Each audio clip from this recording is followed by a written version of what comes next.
gostamos de fazer uma corrida, a gente gosta de correr, gostamos de fazer comentários, conversar, depois de uma corrida, depois de uma atividade física. Parece que quando a gente vai para o corpo, a gente ativa o corpo, as ideias, né? As ideias, a mente, os pensamentos, tudo depois que fica mais claro e limpo. Tudo fica mais fácil. Eu agora ainda estou pingando, porque hoje está bem mormacento aqui, né? Está bastante úmido o tempo, bastante mormaço no ar, assim. Foi uma semana de chuva aqui. Está ótimo. Hoje eu vim preparado para fazer uma pergunta para você. Deixa eu limpar bem a garganta. Fazer uma pergunta para você. Eu queria que você desse uma olhada para a nossa vida em conjunto até agora, ou talvez até antes também da gente nós nos conhecermos, e dizer, explicar, ou explanar, dar um retorno, não um retorno, é uma análise, né? Contar, sei lá, do que você, quais os momentos em que você mais gostou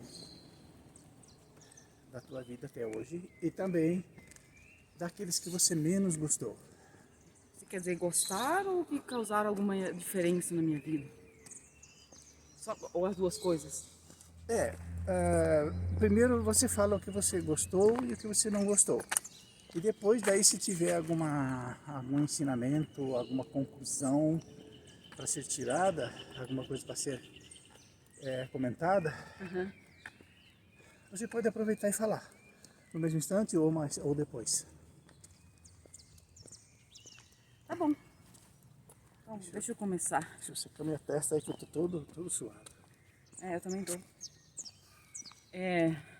Vamos ver se eu consigo rebobinar a fita, como você diz. Uma coisa leve assim, sabe?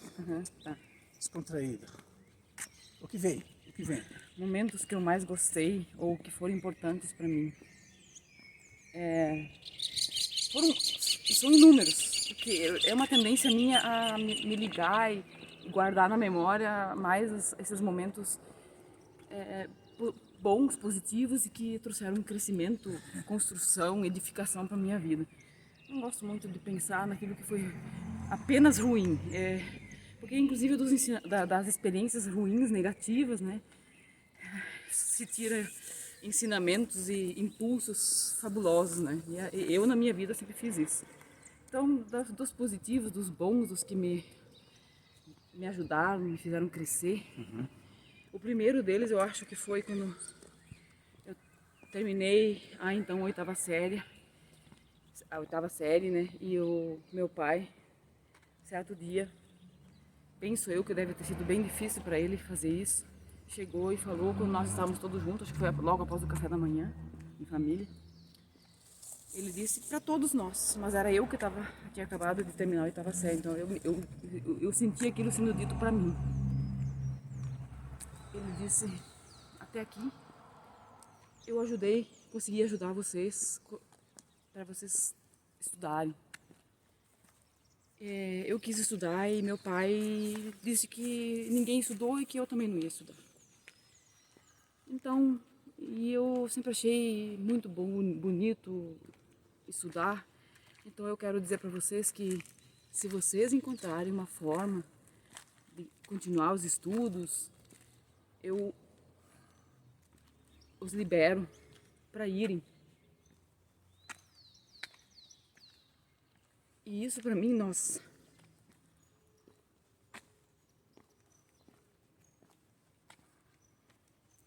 foi assim no momento eu pensei em mim, mas foi incrível. Eu tô emocionada ainda hoje, porque eu nunca imaginei que meu pai me diria isso. Porque meu pai sempre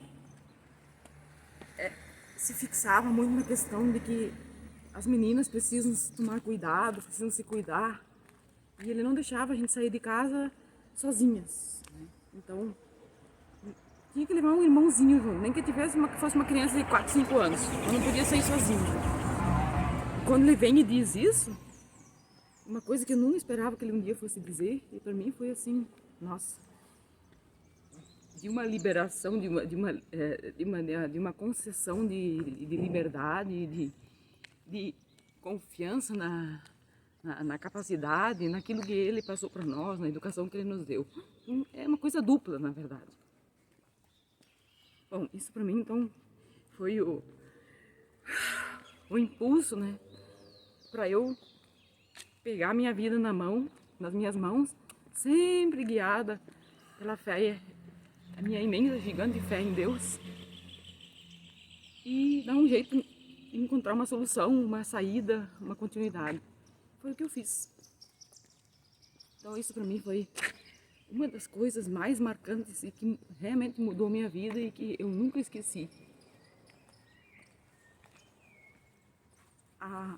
A seguinte, então, foi porque eu fui me inscrevi, busquei um colégio caríssimo, era um colégio interno.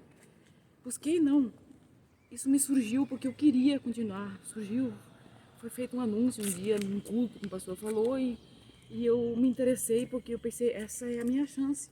Embora eu soubesse que dinheiro para isso não haveria, mas eu pensei, talvez haja um jeito, porque o pastor falou de bolsa, que eles também davam bolsa.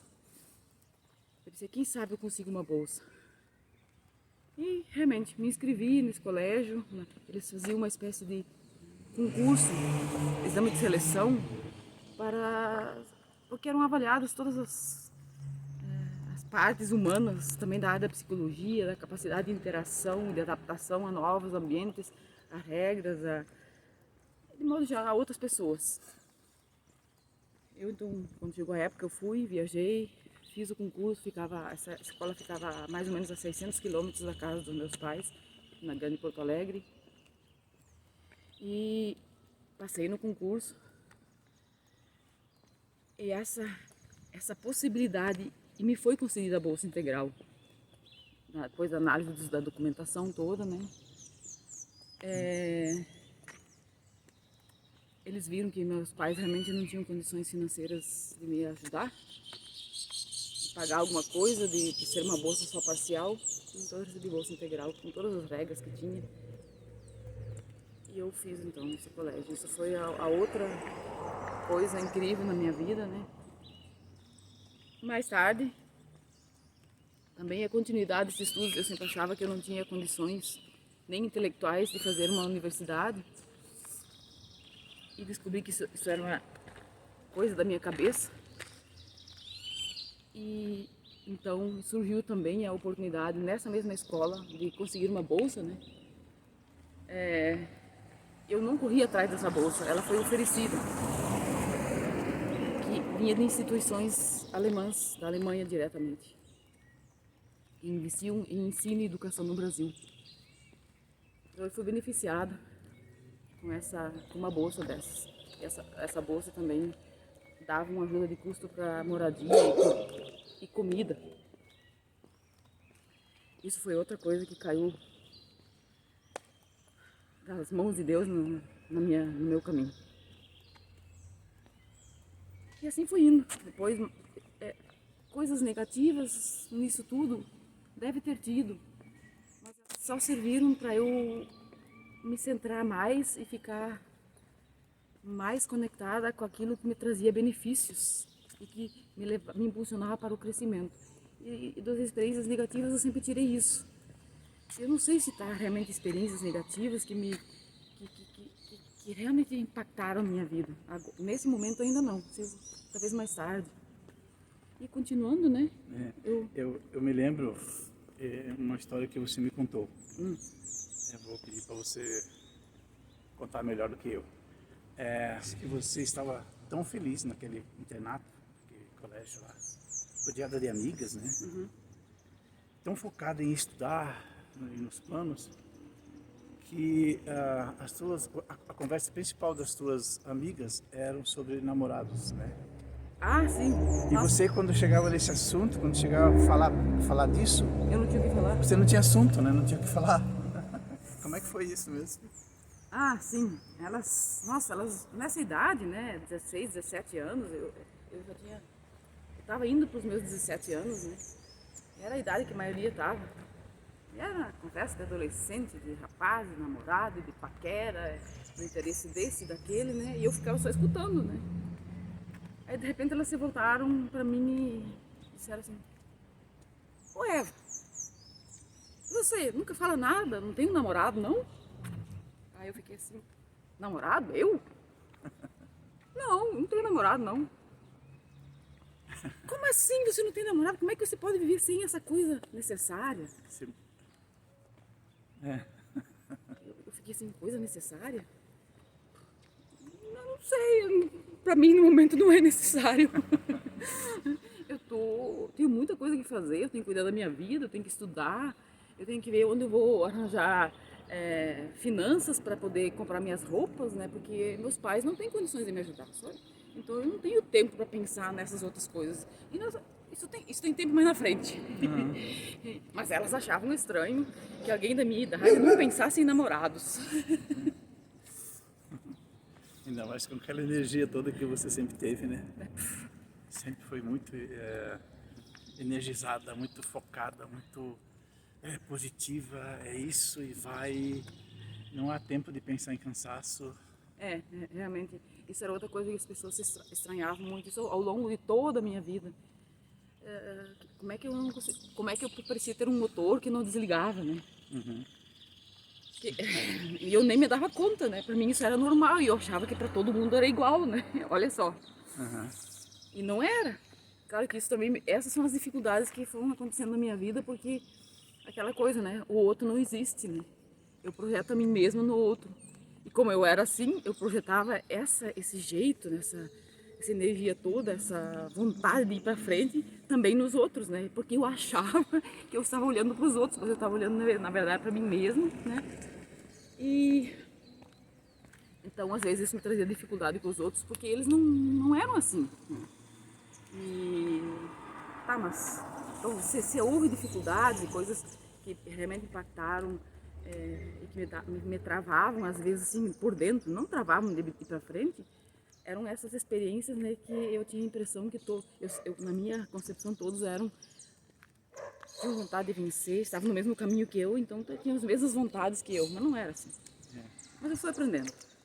Pois é, mas aí outros acontecimentos grandes na minha vida e que impactaram a minha vida foi depois, quando você veio, né, para São Leopoldo, né, morar no mesmo lugar, na mesma cidade que eu. Nós nos ajudamos bastante ali. Eu consegui uma pensão para você inicialmente, uma parada para poder encontrar um lugar para alugar para morar, A né? gente chamava pensão lá, o que hoje em dia chamam de pousada. Não, pousada. Não, era pensão mesmo. Eles alugavam quartos para estudantes e lá, como era uma cidade universitária e também no nível de segundo grau tinha muitos estudantes que não moravam em colégios, eram de fora e moravam ali, né? Então tinha muita pensão ali. Era uma senhora alemã, ela morava o casal, né? Um casal de idosos já. Então eles Alugavam os quartos dentro da casa mesmo. eles tinham vários quartos no fundo da casa deles. E quando eu fui lá, sabe o que que era aquele quarto que eu fiquei morando lá por quase 6 meses? Não. Era a lavanderia deles. Ah, é? Uhum.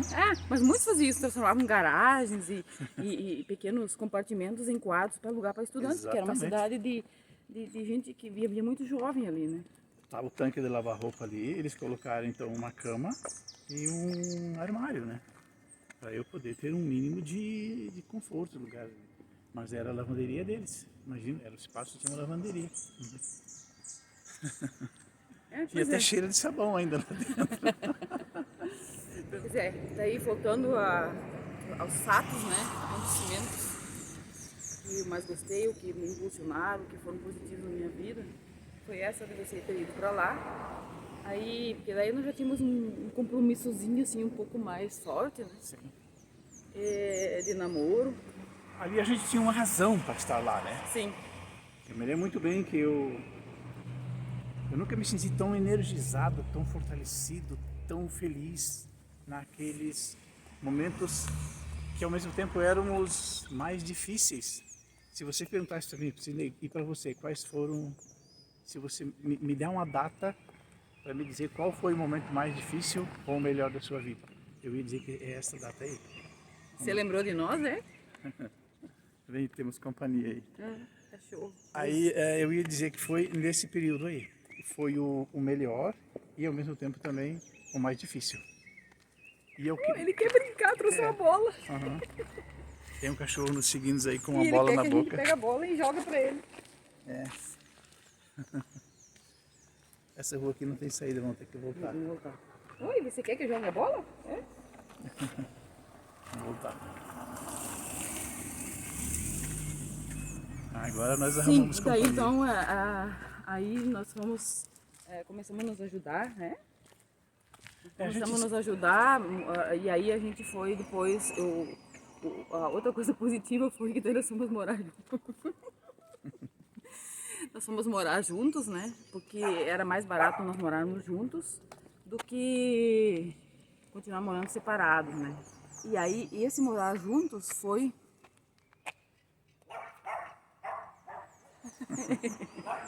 Ele quer que eu pegue a bola, mas ao mesmo tempo não quer que eu pegue. Ele encosta na perna e não quer entregar a bola. Quer que a gente toma dele. Mas eu não conheço esse cachorro, não sei que cachorro que é esse. Cachorro bonito até, né? É um cachorro bonito, mas eu não sei. Cachorro Daí de rua. daí nós fomos lá morar com as minhas amigas na casa, né? Que estava sobrando um quarto. E isso para mim foi um momento muito importante para mim também, de grande alegria, que havia muita unidade e proximidade e um dava força para o outro, nossos momentos de encontro sempre faziam a gente se sentir acho que energizados mesmo, né? Para continuar, porque nessa época as coisas não eram fáceis, né? Nem para você nem para mim, especialmente financeiramente, né? Mas a alegria então da companhia e da força que um dava para o outro, né? Da poder estar na presença um do outro, nos dava mais eu acho que era energia mesmo, não sei. Eu queria aproveitar, deixa esse carro passar. Eu queria aproveitar aqui e fazer um acréscimo, lembrando dos ensinamentos da Escola Vida do professor Hilário, né? Nosso professor de... onde ele toca muito no assunto chamado sexualidade. Ele tem até um curso chamado Vida e Sexualidade, onde nesse curso o assunto não é vida, eles chamam de vida e espiritualidade. Né? Vida e espiritualidade. Espiritualidade. Não, mas tem a vida e sexualidade agora também.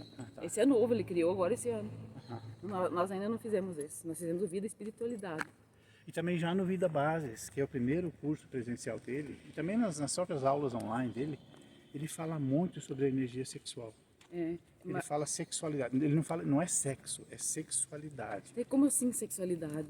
Nós temos essa energia no corpo. Exatamente, é essa energia de namoro, de noivado, de início de casamento, os primeiros anos de casados, essa energia... A gente tem que levar ao longo da vida e saber cultivar ela. Essa energia é uma energia criadora. Sim.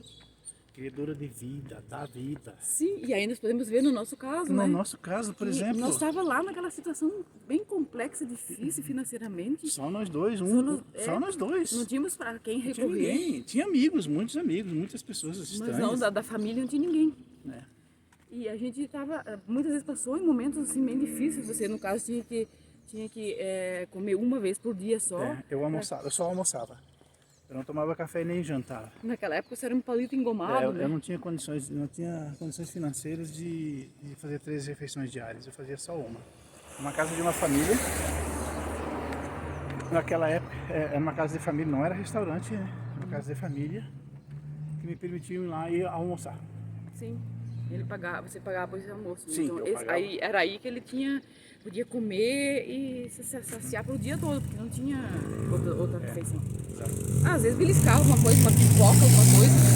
Exatamente. Mas à noite, quando eu ia dormir, e o estômago roncando, muitas vezes isso aconteceu, eu tomava um copo d'água. Era essa a minha saída. Isso durou uns 6, 7 meses. Sim. Aí, então, voltando à questão dessa energia, né? Claro, a gente vivia isso, utilizava isso, mas não tinha consciência, porque não tinha esses conhecimentos que nós temos agora, desde que nós entramos na Escola Vida. Nós entramos na Escola Vida em junho de 2019. E aí agora nós estamos rebobinando toda a fita da nossa vida, que a gente fala assim, antigamente falava rebobinar a fita, né? Fazendo uma retrospectiva e vendo quanta coisa nós vivenciamos e que realmente é dessa forma. E que a gente esquece, que a gente, por não ter conhecimento, a gente muitas vezes não alimenta isso e chega a momentos em que a gente se desconecta. A gente não encontra mais impulso, porque essa energia a gente deixou ela apagar, né? A gente se transforma em amigos, a gente isso também baixa a vontade muitas vezes de estar juntos, porque não há mais essa conexão. E a gente tem que aprender a reconectar isso. Então, o professor sempre fala, voltar ao início. Ele chama, e até tem, a Bert Hellinger tem um livro que chama Amor à Segunda Vista, e o professor fala muito disso, que é voltar ao que era no início. Como era no início? Nós tínhamos muitas condições financeiras, nós no caso não tínhamos, mas o que nós tínhamos? Nossa, uma impulsão que era dada pela energia da alegria de poder estarmos juntos, né? E nós nem sabíamos disso, mas era isso que acontecia. Então, os ensinamentos que o professor nos dá hoje nos fazem ver, nossa, também a nossa vida conjunta nós construímos assim. Íamos de uma dificuldade para outra, com a força que vinha dessa energia. E essa energia, que é da sexualidade, porque é essa conexão do masculino e do feminino entre homem e mulher, e dentro de nós mesmos, equilibrada, é que impulsiona, porque nada gera vida. Mesmo na natureza, as árvores não dão frutos se não há a fecundação do pólen masculino, né? Pólen de outras árvores. De outras árvores, né? Não tem como isso acontecer. E as abelhas que hoje estão sendo extinguidas, né? São uma das principais elementos da natureza que fazem esse serviço, né? E a gente não se dá conta dessas coisas porque não tem conhecimento de como a vida de fato funciona, né? E com o conhecimento, a gente começa a elevar o nível da nossa consciência e se peraí, então eu tenho que tomar mais cuidado, né? Eu preciso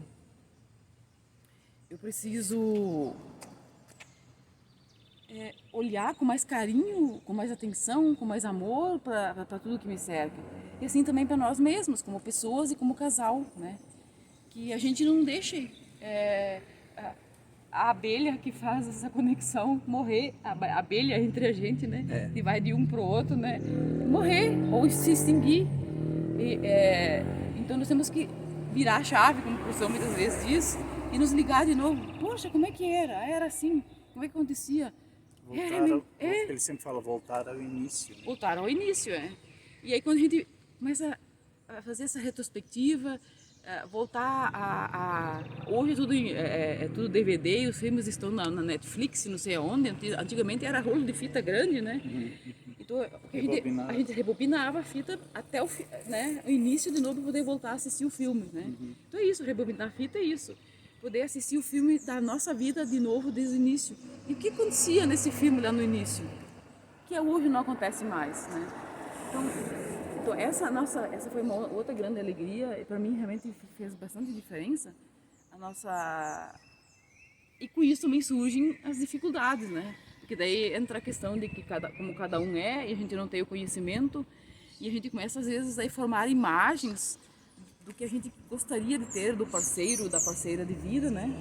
E começa a se relacionar a essa imagem, em vez de estar olhando para ele, né? Eu estou olhando para uma imagem que eu criei porque eu achava que ele é assim, que ele é assado, e aquilo me fez bem, então eu quero manter essa imagem daquele momento que me fez bem, e eu acho que aquilo era ele, e eu esqueço que ele está ali, né? E aí eu começo a ter atitudes que de repente o ferem, o excluem, o empurram para longe de mim, né? E nem ele sabe, nem eu sei, mas quando a gente tem conhecimento, a gente sabe disso, né? E aí a gente começa a olhar com mais atenção para as atitudes, para as palavras, daquilo que a gente faz e diz também, né? E um outro momento muito bom e bonito para mim e valioso, né? Foi justamente o início da minha vida profissional, né? Que nós tivemos que mudar de cidade, né? você teve que sair daquele emprego, né? Teve que por quê? Porque foi a sua escolha de me acompanhar, né? Sim. E, claro, nós nunca fazíamos essas coisas assim, eu tomei a decisão e daí a gente conversou antes, né, e vimos que seria o caso de fazer isso. E ele teria que começar de novo do nada, né? Teria que começar uma nova profissão, num novo emprego, talvez, sei lá, talvez uma nova função. Ele já contou num outro vídeo sobre isso, que foi uma cooperativa que nós somos para o norte do Paraná, uma cidade chamada Rolândia. Pois é, o que eu quero comentar agora é que, rebobinando essa fita, revendo, fazendo a retrospectiva do filme da nossa vida, eu sempre vi, na verdade, mas às vezes não tomava tanta consciência assim, que o Sidney nunca foi um empecilho para nem o meu e nem o nosso avanço.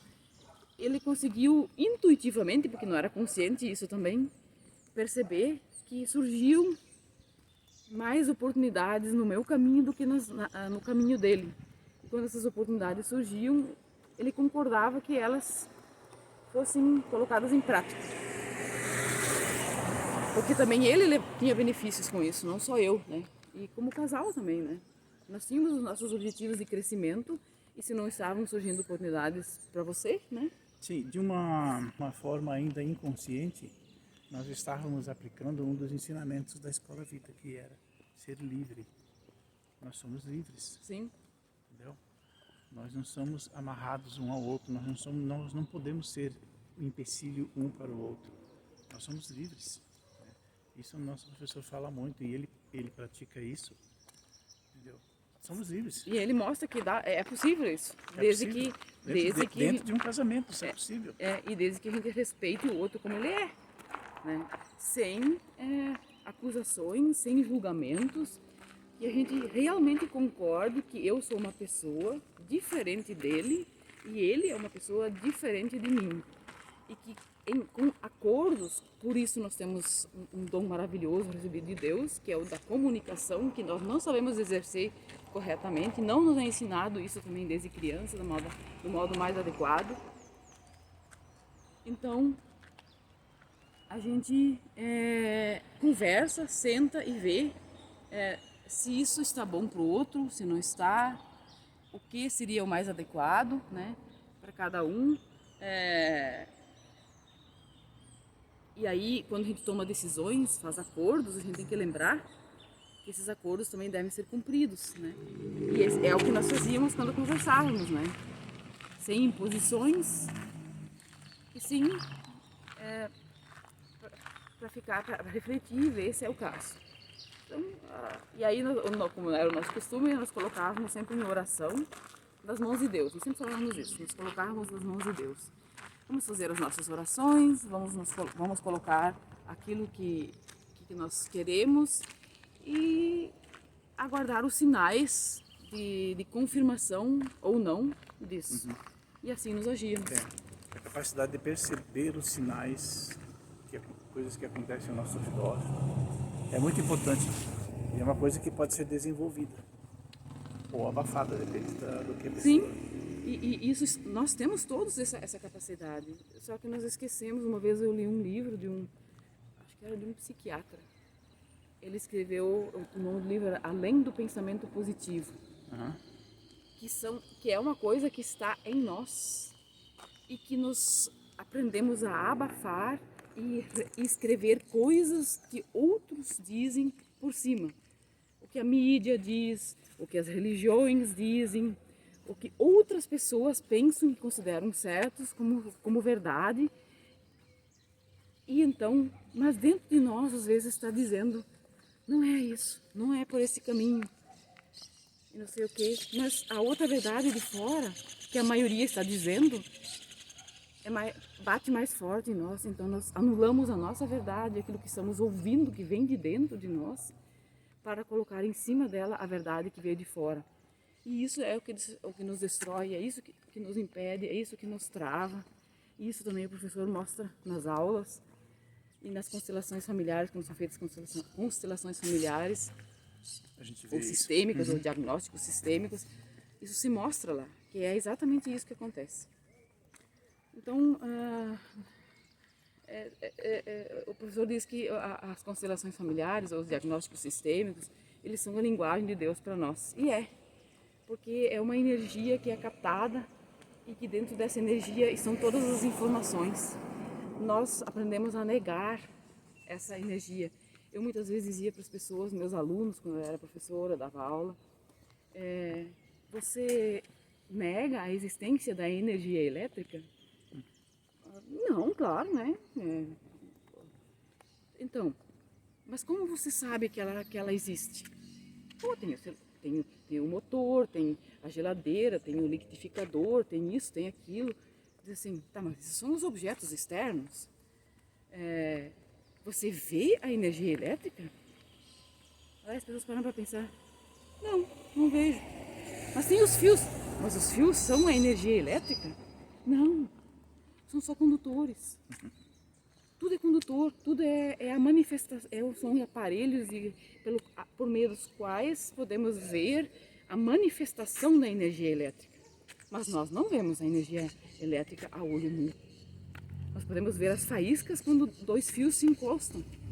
Mas isso ainda assim não é energia elétrica. Então a mesma coisa existe, essa energia existe no mundo ao redor de nós, dentro de nós, e ela nos move. Porque como é que nós andamos? Como é que nós estamos vivos? Como é que nós não caímos? O que é que nos mantém dessa forma? A energia vital divina. É essa que nos mantém. E como nós podemos alimentá-la? Cuidando do nosso corpo, nos alimentando adequadamente, cuidando do que pensamos, cuidando dessa energia propulsora, que é a energia da sexualidade que está em nós, no nosso corpo, do dedão do pé até a pontinha, digo assim, do fio do cabelo, né? Ela está em nós. Como nos acionamos isso? Com o toque, com palavras, com, sei lá. Palavras, pensamentos. Sim, pensamentos. São energia. Sim, mas o toque no nosso corpo, quando a gente pega no dedão do pé de alguém, a pessoa imediatamente diz, ui, ai, e algumas pessoas riem, né? Outras, para ver o quanta energia tem ali. E o toque fez aquela descarga acontecer. Então imagina se isso está no corpo inteiro nosso e nós desprezamos isso. O nosso corpo foi colocado como uma coisa que deve ser escondida e certas coisas a gente não mostra, a gente não fala delas, são feias. Como assim? Né? E também a vida é relacionamento e experiência. A vida é relacionamento e disso as experiências. E o nosso relacionamento com pessoas, com tudo ao nosso redor. E as consequências daquilo que nós escolhemos fazer, daquilo que nós vivenciamos, das nossas experiências, também são de nossa responsabilidade. Se eu tomo uma decisão, se eu tomo uma atitude, sem dúvida nenhuma haverá consequências. Então eu tenho que pensar muito qual a decisão que eu vou tomar, qual é a atitude que eu vou tomar, para que as consequências não sejam desfavoráveis a mim e àqueles que eu amo. Né? Só que a grande maioria das pessoas começam a buscar culpados, às vezes até assim mesmo, e se destroem se culpando. Outros vão buscar culpados fora de si. O pai, a mãe, o irmão, o tio, o avô, o vizinho e assim por diante. Não existem culpados externos. Tem gente que culpa inclusive Deus. Né? Mas a pessoa é livre para tomar a decisão e a escolha que quiser. E se ela tomou, ela tem que saber que tem consequências. Se eu pego uma faca na mão para cortar uma fruta, descascar uma fruta, por exemplo, uma abóbora que é dura e tem que descascar com cuidado, se eu não segurar direito essa faca, e puxar a faca na minha direção, eu vou me cortar. Quem é o responsável por isso? A abóbora? Deus? Sou eu a faca? Mas a faca está na minha mão. E a consequência, o corte foi a consequência, né? Sim. Que eu provoquei por descuido meu. Não tem outro responsável, eu sou a única responsável. E assim é tudo na vida. Então essa história toda, né, todas as coisas que eu coloquei aqui, e o Sidney também, nos mostra que num relacionamento de casal é importante nós termos consciência de quem nós somos como indivíduos, né, das escolhas que fazemos e que precisamos conversar. Não tem como ele ler os meus pensamentos, nem eu ler os pensamentos dele. Não existe possibilidade de suposição. Ah, eu acho que... Não. Não ache. Pergunte, converse. Né? E essa é uma coisa que nós falamos muito também, né? Que muitas vezes acontece, né? Uma tendência a supor o que o outro está pensando por causa disso. Não. Não suponha e não toma nenhuma decisão antes de ver com a pessoa, de verificar com o outro. Não importa se já estão 30 anos juntos, nosso caso é 38, quase 39. Não, quase 38, né? Quase 37, quase 38. Então, não importa se faz quase 38 anos que estamos juntos. Ele continua sendo uma pessoa diferente de mim, ele continua tendo pensamentos que eu não sei ler. Então eu não posso deduzir que aquela coisa que ele fez foi por causa daquilo e realmente criar uma imagem disso e acreditar nessa imagem como verdadeira. Não, eu tenho que perguntar para ele, eu tenho que conversar se aquilo que ele fez, qual era a intenção dele quando fez aquilo. E às vezes ela não tem absolutamente nada a ver com a minha suposição ou com a imagem que eu criei daquilo. Entende? Então é o que nós estamos aprendendo agora com o professor, né, a rever esses procedimentos que sem querer, inconscientemente a gente adota. Bonita análise. Bonita análise. Aí não, a pergunta ainda tem muita resposta para ser dada. Tem muita né? resposta para ser dada, nossa. Você só começou. Eu só comecei. Mas tá bom. Obrigado.